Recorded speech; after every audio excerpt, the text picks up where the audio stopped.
Back again with another top 10. Now, we all have movies and shows that we watch a lot and we have fond memories of, and we could probably recite our favorite scenes by memory. And then we have those shows and movies that we don't remember, don't really care for, never watched, and or probably don't want to watch them. But what happens when those two things combine together? That's what this top 10 is about. This is my top 10 movies and shows that I've never watched, but I have memories of. So, here we go, starting off with number 10. This is a recent one, Frozen. I've not seen this, though I was invited to watch it, and I almost watched it. Here's where my memory of this movie comes from. Mainly, is from, I was asked in an email with a bunch of other people, hey, do you want to watch Frozen on this day? I didn't have anything else going on that day, so I was like, oh, why not? So I went, we got our tickets, we went into the theater, the movie was running late, the person came from an usher, said, oh, we're sorry, we're going to have to postpone it he said 10 minutes. 10 minutes came and went, still nothing. And then it was 15 minutes and nothing. After a while, we decided, you know what, screw it, let's get out of here. So we went to, well, where did we go? Yeah, we just went out and we went to karaoke, or karaoke if you want to sound like American. So we went to karaoke, and this is where it starts for me with this movie.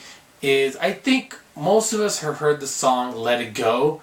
It's all over YouTube. People have made so many remakes of it and done their own versions of it.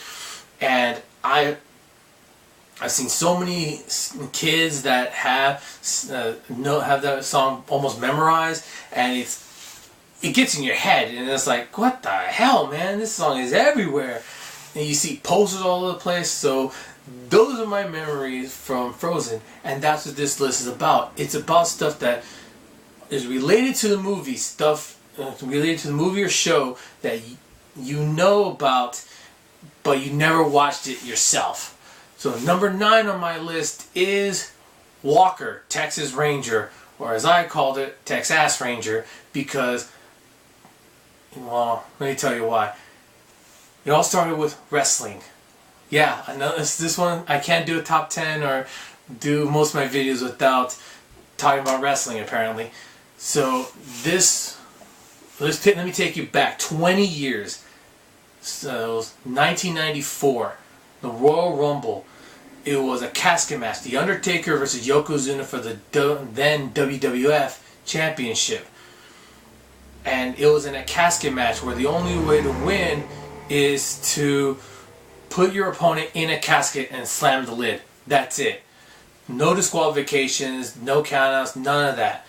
So what happened was Yokozuna's managers, Mr. Fuji and Jim Cornette, got 12 people to help Yokozuna. All 12 of these men would end up participating in the Royal Rumble, by the way.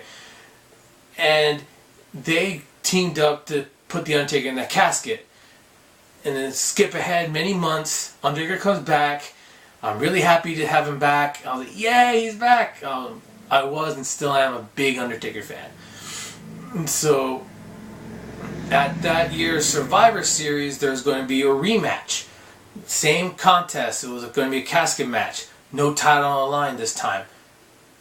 So to make things interesting, WWF at the time, or WWE now, they decide, well, we're going to make sure no interference in the match. There's going to be a special guest enforcer, and this was right around the time that Walker was going to start. This was I think it already started. I'm not too sure. I didn't watch it at the time. Still haven't.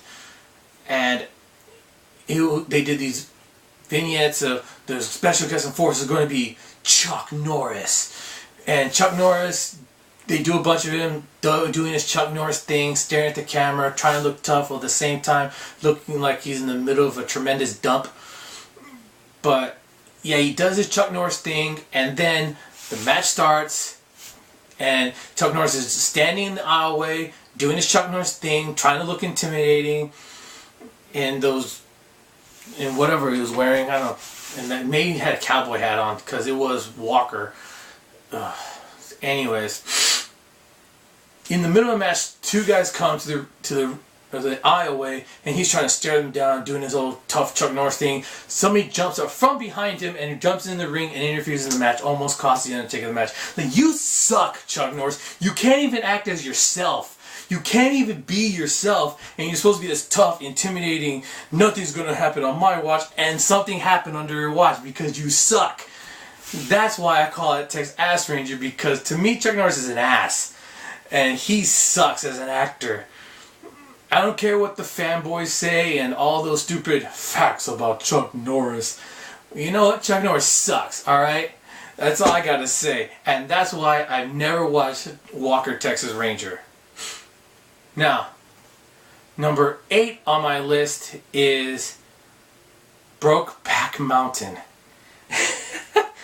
Oh man, this is a funny memory for me because one of my brother's coworkers saw it, and he described it to my brother, and then we were talking about that. He told me what his friend said, and it was hilarious. Some of the scenes that happened in this movie, apparently, where they're about to have anal sex, and one guy spits on his hand, trying to loop up his. And so, whenever we talk about somebody trying to screw someone over, we always say like, "Oh, he's trying to." Yeah, it was just. Oh, and not to mention, every time we would talk about somebody doing something stupid and they keep doing it, we'll always say like, you know, "Wish I knew how to quit you." So this was our memory of that movie. You know, neither my brother or I saw that movie, because it was great to think that every time we were trying to say, "Oh, they're trying to screw him over," he's trying to, "Oh, you're trying to screw with us, huh? You're trying to." Yeah. Still don't want to watch that movie. I still don't. I don't like cowboy movies. I'm sorry, I just don't. Number 7 on my list is Titanic. Yeah, I know it's one of the biggest box office success in cinema history. It's made its mark on pop culture. I have 2 memories of this movie from never watching it. First of all, my cousin, one of my cousins, went to watch it with his then girlfriend, and he came back and told me, "Bro, don't watch this movie. This movie is crap. This movie is garbage. It's just a gigantic chick flick that just makes you wish you were on that boat when it's about to tip over." Yeah, I was like, it was torturous for most of my male friends and my cousin who went to go see it with his girlfriend. It was like, this movie is crap. The other interesting memory I have is actually from a Mythbusters episode where they try to test the last scene after the Titanic sinks. So that was the other 2 memories of this movie. The funny memory, I like thinking about my cousin getting tormented by this movie because he hated how much of a stupid chick flick it was, and he only went because his girlfriend made him watch it with her. Yeah, that's why I've never watched the movie. I don't want to watch this movie. Even if my girlfriend asked me to watch it with her, nah. I would just tell her, I know how it ends. Boat hits iceberg, boat sinks. The end. Roll credits. Simple. Yeah. So, number 6 on my list is Pokemon. Now, I'm going to be very honest. I want to put this as delicately as I possibly can. I hate Pokemon! I hate Pokemon because so many of those cartoons from the 90s ended right before Pokemon came about. So now the popular thing was Pokemon, and I didn't have a good relationship with anime at the time because the first anime that I saw was Dragon Ball Z, the original cut, and that cut sucked hard. Alright, the voices were pretty bad, the action was horrible, the censorship was way over the top, and it was just bad. It was bad. And so it doesn't make me not want to watch a Japanese anime for a while. And then Pokemon comes out, I see the commercials for it, it looks like utter garbage. I was like, no.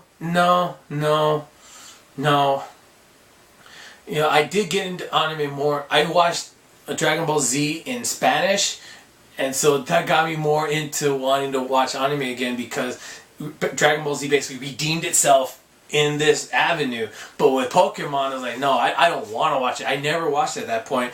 And not to mention the games were really taking over in the handheld. I never wanted a handheld, and I certainly didn't after watching the commercials for it. It was just, I don't really like RPGs. I've said this before. I don't like RPGs, and that's why I never played Pokemon. I'm not a fan of those.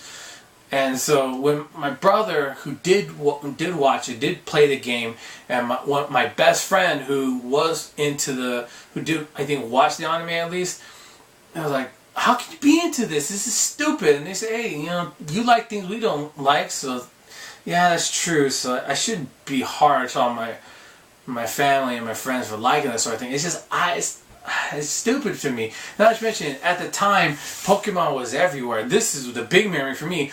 Seeing the posters, the stickers, like all this, you know, merchandising everywhere it went.